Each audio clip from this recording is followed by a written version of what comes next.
जुहर दर्शक बंधु BN news रे स्वागत। बरपाली प्रथम आओ जनाशुना वकील हाड़ू दास गतकाली आर पारिके चली गले। गत फेब्रुआरी 18 संध्यारे तांकर 82 वर्ष बयस रे मृत्यु घटी थिला। परिवार रे धर्मपत्नी सुनंदा दास, 2 जन पुओ वकील पूर्णेन्दु कुमार दास तथा इंजीनियर शुभेन्दु कुमार दास अछन। आज 19 तारीख दिने बरपाली नुआ शमशान रे शेष कृत्य संपन्न होइथिला। उक्त अवसर रे अनेक वकील, बुद्धिजीवी तथा अंचल गणमान्य व्यक्ति उपस्थित थिले। आके सुनून हाड़ूदासंकर बाबत कथा। धन्यवाद। मनोज कुमार पटनायक, सभापति वकील संघ बरपाली।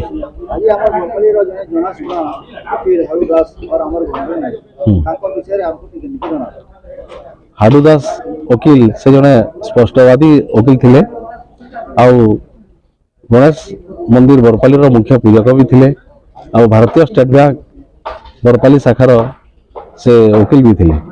आउ तांकर कार्यकलाप सब स्पष्टवादी थिला। आउ तांकर वियोग रे अंचल रे शोकर छाया खेली। हाड़ूदास से बरपाली प्रथम वकील थिले।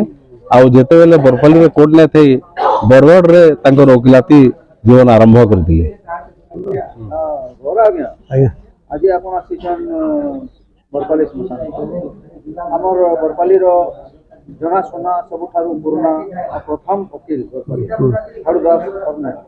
तांकर संगे आपन केनता संपर्क थिला, तांकर विषय हमके जना। उनका प्रथम हम हाड़ूदास प्रति गभीर श्रद्धांजलि ज्ञापन करुचे। एवं बयस आम मन तो बहुत बड़ भी थे। संगे तो बहुत घटना घटी जाइए। बाकी मोर जानबार भितर अविभक्त संबलपुर जिला थिला। एवं आमे से आमर अंचल प्रथम वकील बोलिकी हाड़ूदास ना गोटे स्वतंत्र गौरव अनुभव करूँ।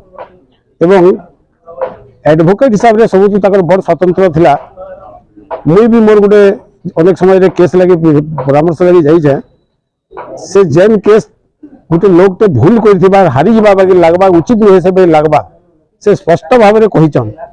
एडवोकेट हिसाब से मुझे मोर प्रोफेशन हिसाब से तोर केस लड़मी, किंतु ये केस तू न लड़वार कथा, यहाँ गलत काम कर सामाजिक दृष्टिकोण भी ताके सचेतन करी मानविकता देखौथिले। सेटा ताकर सब बड़ वैशिष्ट्य गुण है।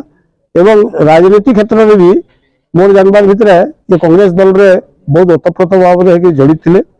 एवं दलीय राजनीति थी भी तात्कालिक दलीय नेता मान अंचल स्वार्थ विरोध में कौन सी काम है, जनविरोधी काम है, दल निजर नेता मान विरुद्ध भी खुला मंच रे भी से स्वर उत्तोलन कर निर्भीक लोकटे थे। आज बरपाली आम गोटे अभिभावक हरालु ये मोर भावना मन में आसूचे। एवं तांकर प्रति विभिन्न सामाजिक अनुष्ठान जेन दायित्व थिला एवं सेटाके से अति स्पष्ट भाव में जेन भूल भल के कहूले आम सेटा देखबार लगे नहीं पाऊँ। मुझे गभीर भाव में मर्माहत भी है।